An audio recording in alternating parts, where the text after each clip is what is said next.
بعض جگہ ایسے واقعات ہوئے کہ میاں بیوی کے جو آپس کا ریلیشن ہوتا ہے، ظاہر ہے وہ ہر قوم میں اور ہر جو ہے نا شخص کا مزاج دوسرے سے مختلف ہوتا ہے، تو بعض مردوں نے اس طرح سے اپنی زوجات کے ساتھ ہم بستری کی کہ ان خواتین کو پھر اشکال ہوا کہ پتہ نہیں اس طرح سے ہم بستری کرنا جائز بھی ہے یا نہیں ہے.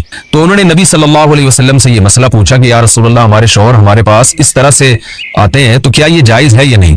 تو ان کے سوال کو بھی مبہم رکھا گیا اور قرآن نے اس کے جواب کو بھی کنایتاً بیان کیا، کیونکہ مسئلہ بظاہر حیا کے خلاف ہے، تو قرآن جب بھی کوئی ایسی بات ہوتی ہے تو اشارتاً کنایتاً اس کا تذکرہ کر دیتا ہے تاکہ مسئلہ بھی واضح ہو جائے، کیونکہ ظاہر ہے اس کی ضرورت تو قیامت تک آنے والے انسانوں کو پڑ سکتی ہے نا. یہ تو ہر میاں بیوی کا اپنا ایک ذاتی مسئلہ ہوتا ہے کہ ہمیں کس طرح سے پرمیشن ہے، کس طرح سے پرمیشن نہیں ہے.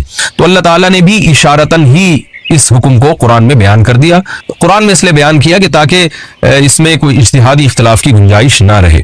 تو اللہ نے قرآن مجید میں بیان کیا، فرمایا نساؤکم حرث لکم، تمہاری جو ازواج ہیں، تمہاری جو بیویاں ہیں، وہ تمہارے لیے بمنزلہ کھیت ہیں.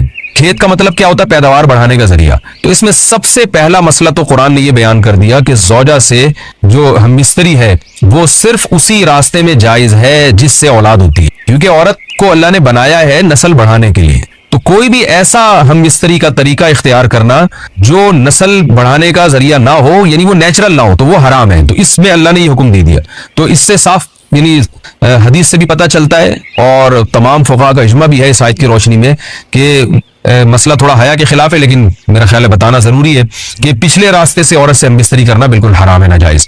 اور نبی صلی اللہ علیہ وسلم کی اس پہ بہت شدید لعنت ہے، بہت شدید وعید ہے.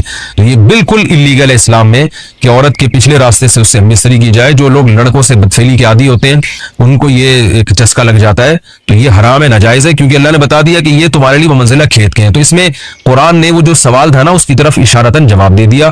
اور آگے فرمایا فاتو حرثکم، تو اپنے کھیت کے پاس آؤ، یعنی پیداوار بڑھانے کا جو ذریعہ ہے اس جگہ کی طرف آؤ، انا شئتم، جیسے چاہو، یعنی باقی جس طرح سے تم چاہو زوجہ سے ہم بستری کر سکتے ہو. اس میں کوئی خاص طریقہ متعین نہیں ہے. میاں بیوی کا ایک دوسرے سے کوئی پردہ نہیں ہے.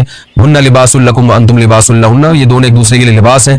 تو اس میں طریقہ کار کوئی بھی ہو سکتا ہے، کسی بھی طرح سے کرنا چاہو ایک دوسرے سے لطف اندوز ہو سکتے ہو. لیکن فاتو حرثکم، آنا موضع حرث میں. حرث کا مطلب وہ اس جگہ کی طرف آنا ہے جہاں سے نسل بڑھتی ہے، کسی اور راستے کی طرف. اس سے صاف طور پر جو ہے نا وہ جو فاسق فاجر لوگوں کی جو برائی ہے جو لڑکوں سے بدفعلی کے نتیجے میں پیدا ہوتی ہے، اس کا اللہ نے قلعہ کر دیا کہ اس کی اسلام میں بالکل اجازت نہیں ہے. باقی طریقہ کار کیا ہوگا یہ تمہارے اوپر، اس کی اللہ نے تمہیں اجازت دی ہے. وقدموا لانفسکم، اور چونکہ بار بار حرث کا تذکرہ ہو رہا ہے کہ نسل بڑھانے کا، اس لیے اللہ نے فرمایا کہ قدموا لانفسکم، اپنی ذات کے لیے فیوچر میں انتظام کرو. قدموا کا مطلب آگے بھیجو اپنی ذات کے لیے سرمایہ. کیا مطلب؟ کہ جب زوجہ سے ہم مستری کرو تو نیت اولاد کی ہونی چاہیے تاکہ وہ اولاد دنیا میں بھی اور آخرت میں بھی تمہارے لیے ذخیرہ بن جائے.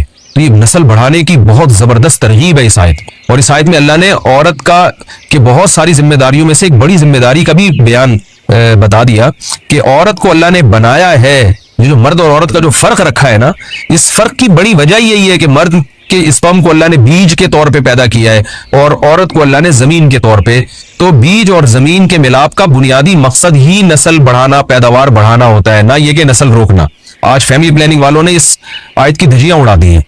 پوری دنیا میں ایک بےہودہ قسم کی تحریک چل رہی ہے. یہ آیت بالکل اس کی نفی کر رہی ہے.